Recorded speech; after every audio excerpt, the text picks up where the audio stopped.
تینوں چیزیں مختلف کہلاتی ہیں. ایک ہے انسان، دوسرا ہے مسلمان، تیسرا ہے مومن. بظاہر تو کچھ خاص فرق نظر نہیں آتا، لیکن اگر ہم دل کی کیفیت کو جانیں تو یقیناً تینوں ہی بڑے ہی مختلف ہیں ایک دوسرے سے. انسان ہمارے اندر کی ایک آواز، ہمارے اندر کا ایک جذبہ جو کسی بھی مذہب، کسی بھی قوم، کسی بھی نسل اور نسب سے بالا تر ہوتا ہے. جو ہم دیکھتے ہیں اپنی آنکھوں سے کہ ہمارے سامنے کھڑا شخص ایک انسان ہے، تو ہمارے دل میں ایک احساس ہوتا ہے کہ ہم اس کو مشکل وقت میں اس کا ساتھ دیا جائے، اس کی مدد کی جائے، اس کو تسلی دی جائے. یہ ایک انسان کے جذبات ہوتے ہیں. یہ اس انسان کی بات ہو رہی ہے جو انسان ہے، نہ کہ ایک حیوان. پھر آتا ہے ایک درجہ مسلمان کا. مسلمان انسان تب ہو جاتا ہے کہ جب وہ وحدہ لا شریک رب ذوالجلال اللہ تعالیٰ کی وحدانیت کی گواہی دیتا ہے، کہ وہ گواہی دیتا ہے کہ اللہ واحد ہے، اس کے علاوہ کوئی خدا نہیں، جو دعوے دار ہیں وہ جھوٹے ہیں، اور محمد مصطفیٰ صلی اللہ علیہ وآلہ وسلم اس کے آخری سچے پیغمبر ہیں. تو وہ مسلمان کہلاتا ہے جو روز قیامت پر اللہ کی کتابوں پر، پیغمبروں پر ایمان لے آئے. وہ مسلمان کہلاتا ہے. لیکن اب ایمان لے آنے کا مطلب اسلام لے آنا اور ایمان لے آنا مختلف چیزیں ہیں. اسلام لے آنا تو ہو گیا کہ ہم نے کہہ دیا زبان سے کہ اللہ ایک ہے، آپ صلی اللہ علیہ وسلم اس کے پیغمبر ہیں آخری، قیامت آئے گی اور تقدیر کے بارے میں ایمان ہونا کہ جو ہو رہا ہے اللہ کی مرضی سے ہو رہا ہے. یہ تو ہو گیا اسلام لے آنا. اب ایمان لے آنا، ایمان دل کی ایک کیفیت کا نام ہے کہ جسے ہم محسوس کرتے ہیں، کہ ہم دل سے اقرار کرتے ہیں، کہ ہمارا دل اس چیز کی گواہی دے کہ اللہ واحد ہے، اس کے ساتھ کوئی شریک نہیں، محمد مصطفیٰ صلی اللہ علیہ وآلہ وسلم اس کے آخری سچے پیغمبر ہیں. اور ہم دل سے گواہی دیتے ہیں کہ قیامت آنی ہے اور روز محشر کو ہمیں سب کو حساب دینا ہوگا اللہ کے روبرو.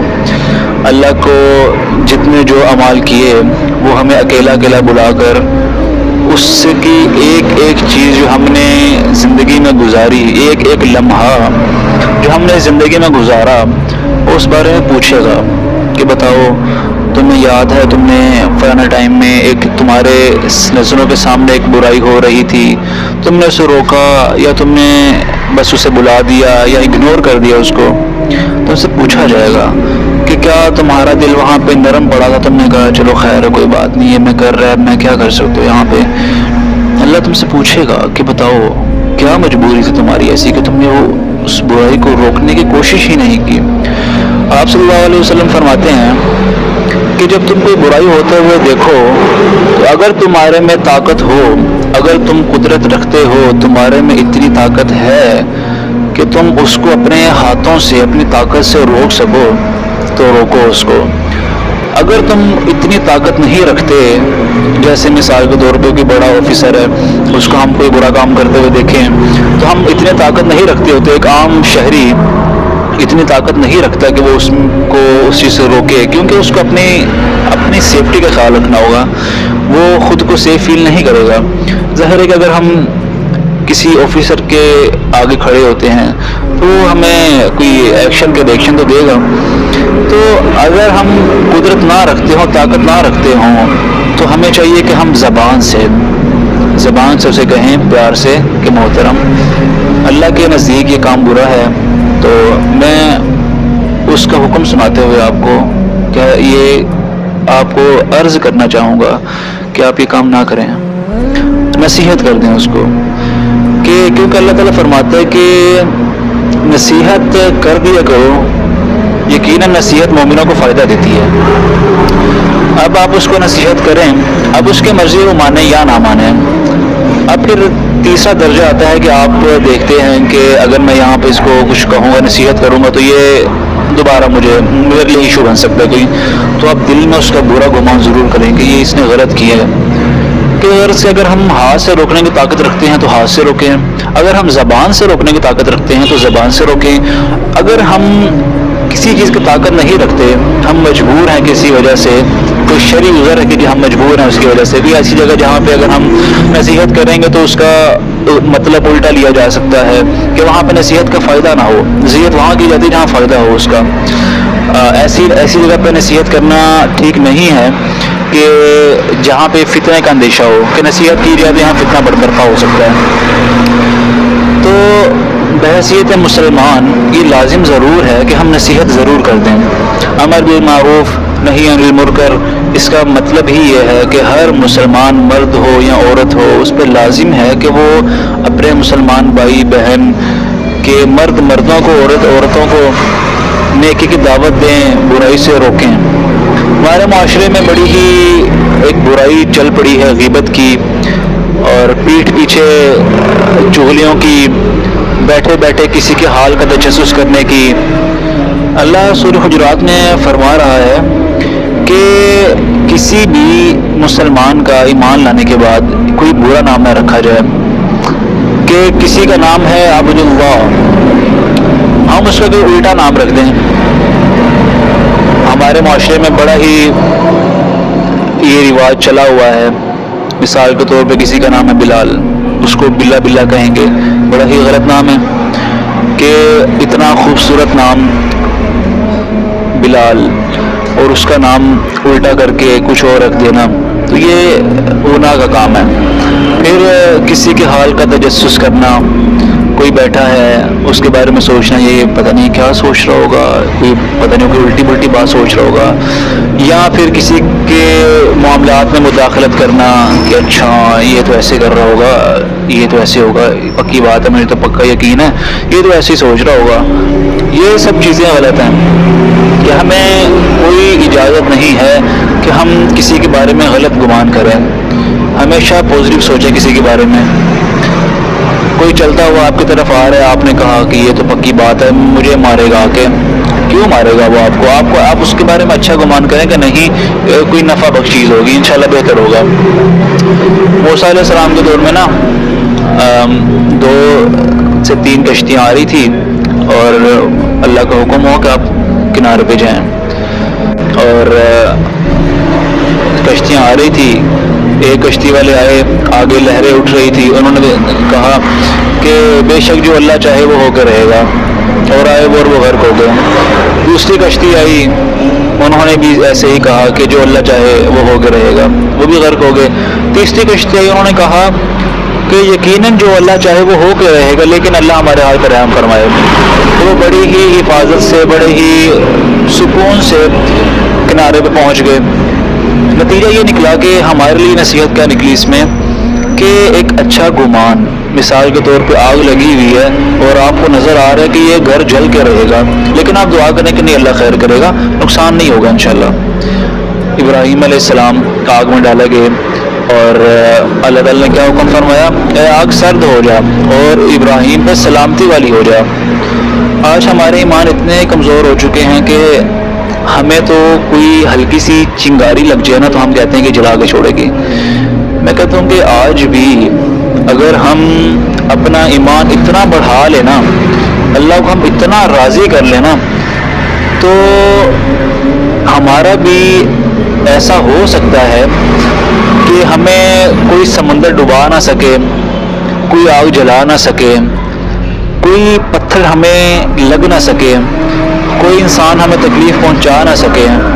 کیا ڈر ہو کہ جب یہ یقین ہو کہ اللہ حفاظت کرنے والا کافی ہے، جب دل میں ایمان ہو کہ اللہ ہے، وہی حفاظت کرتا ہے، وہی ہمیں دکھ دیتا ہے، تکلیف دیتا ہے، وہی راحت دیتا ہے، تو پھر کہاں کا ڈر، کہاں کا خوف کہ فلانا ایسے کر دے گا، وہ فلانا ہمارے سے پتہ نہیں کیا کرے گا، آج کورٹ میں جانے پتہ نہیں جج صاحب کیا رشوت دے کے فیصلہ غلط کر دیں گے، او ہو یار میں نے وہ فلانا کام کرنا تھا، بزنس میں لاس ہو جائے گا، کیا کریں؟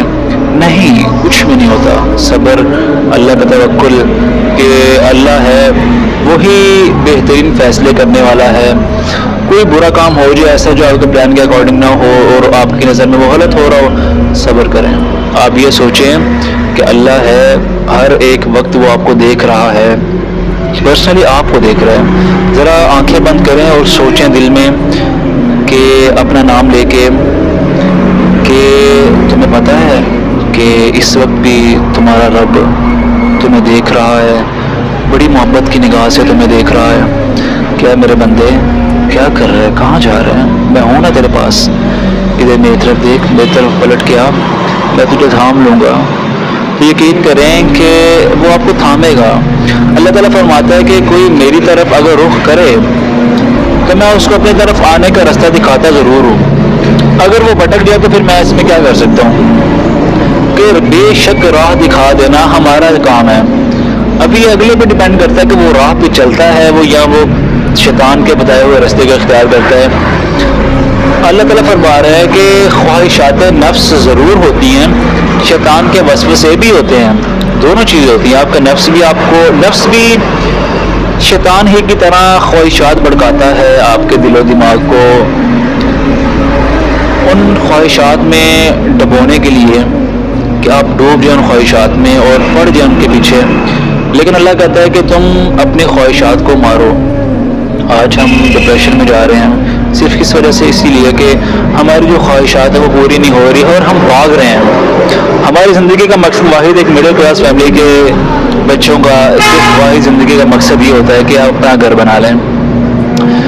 آپ صلی اللہ علیہ وسلم فرماتے ہیں کہ ایک انسان جس کے پاس رہنے کے لیے ایک چھت ہو کہ بارش ہو، ہوا چلے تو وہ اس سے متاثر نہ ہو، بارشیں آئیں، ٹھنڈی ہوائیں چلتی جائیں، متاثر نہ ہو، اس سے گرم بستر موجود ہو پاس، گرمی میں ایک آج کے دور کے حساب سے ایک پنکھا ہو جائے کہ جس میں وہ سکون کی نیند سو سکتا ہو، ایک بڑی بیماری سے بچا ہوا ہو، چھوٹے موٹے بخار زکام بھی عام ہیں، بڑی بیماری اس سے بچا ہوا ہو. تو یہ زندگی کی ضروریات ہیں. ہم بحیثیت انسان ہم یہ سمجھتے ہیں کہ ہماری زندگی کی ضروریات صرف یہ نہیں، بلکہ ہم جب رات کو کھانا بنانا ہوتا ہے نا، ہم پوچھتے ہیں آج کیا بنائیں. جب ضرورت ہوتی ہے نا کھانے کی تو پھر سوکھی روٹی مل جائے نا تو انسان وہ بڑے شوق سے کھاتا ہے کیونکہ پیٹ بھرنا ہے اس کے لیے، پیٹ بھرنے ہے نا ضرورت پوری ہو جائے گی. لیکن ہم شوق کے لیے کھاتے ہیں، ہم سوچتے ہیں آج کیا کھائیں کیا پکائیں. غلط نہیں ہے، ٹھیک ہے، آپ کے پاس ہے آپ ضرور کھائیں، اپنے شوق سے کھائیں، جائز ہے، کوئی گناہ نہیں ہے. جیسے اب انسان ہے اس کی پسند ہوتی ہے، آپ صلی اللہ علیہ وسلم کو بڑی چیزیں پسند تھی، تو ہم بھی بحیثیت انسان ہماری بھی خواہشات ہیں لیکن جائز خواہشات ہوں. ہم پڑے ہوئے ہیں مال و دولت کے پیچھے. جیسے قارون تھا نا، جب اپنے گھر سے نکلا تو لوگوں نے حسرت کی نگاہ سے دیکھا اور کہا کتنا خوش قسمت ہے قارون تو کہ کاش ہمارے پاس بھی خزانہ ہوتا ہے اس کا. تو اسی پل میں قارون جب زمین میں دسا تو وہی لوگ اس کے اپوزٹ کہنے لگے. تو اللہ تعالیٰ نے قرآن پاک میں فرمایا ہے کہ ایسے شخص کو کہ جس کو ہم نے مال و دولت دیا ہو کہ ہم اس کی آزمائش کریں، اس کی طرف نگاہ نہ کرنا کہ میں نے اس کو وہ مال آزمائش کے لیے دیا ہوگا، کیا تم یہ سمجھتے ہو کہ میں نے اس کو یہ دے کر تو خوش کر دیا. اللہ تعالیٰ ہی فرما رہا قرآن پاک میں کہ بعض لوگ ایسے ہیں کہ جب ان کو کوئی راحت ملتی ہے تو کہتے ہیں کہ اللہ ہم سے راضی ہے اور ہمیں تو بڑا نوازا ہے اللہ نے، کہ پازیٹیو باتیں کریں گے. پھر لیکن جب میں ان سے وہ مال لے لوں گا تو کہیں گے ہائے اللہ نے تو ہمیں ہلاک کر دیا، ہائے ہم پہ عذاب آ گیا، پھر رونے دھونے والی باتیں کریں گے، ناشکری والی باتیں کریں گے. یہ مال ہے دنیا کا. اللہ تعالیٰ خود فرما رہا ہے، جس نے یہ مال بنایا ہمارے لیے وہی فرما رہا ہے کہ یہ دنیا کی زندگی صرف کھیل اور تماشا اور تمہارے آپس میں فخر و ستائش کے علاوہ کچھ بھی نہیں ہے. کہ تم جتاتے ہو، فخر کرتے ہو کہ دیکھو ہمارے بیٹے جوان ہیں، ہٹے کٹے ہیں، تمہارے پاس کیا ہے؟ تمہاری بیٹی ہیں صرف. یہ تانے ہمارے معاشرے میں عام ہیں. کہ جس کی بیٹیاں ہوتی ہیں اس کو تانے دیے جاتے ہیں کہ تمہارے تو بیٹے بھی نہیں، دیکھو ہمارے بیٹے، وہ اکڑتا ہے آگے سے، حالانکہ بیٹیاں اللہ کی طرف سے رحمت ہیں۔ آپ صلی اللہ علیہ وسلم نے فرمایا کہ جس کی 3 بیٹیاں، احادیث ہیں کسی میں 1 ہے، کسی میں 2، کسی میں 3، تو ہم 3 کی بات کر لیتے ہیں کہ جس کی 3 بیٹیاں اور اس نے اچھے سے ان کو پالا پوسا اور ان کی شادی کر دی، نکاح کر دیا، تو وہ جنتی ہے۔ اب بیٹیاں جو جنت میں لے جانے کا باعث ہیں، وہ کیسے زحمت ہو سکتی ہیں؟ وہ رحمت ہے، رحمت۔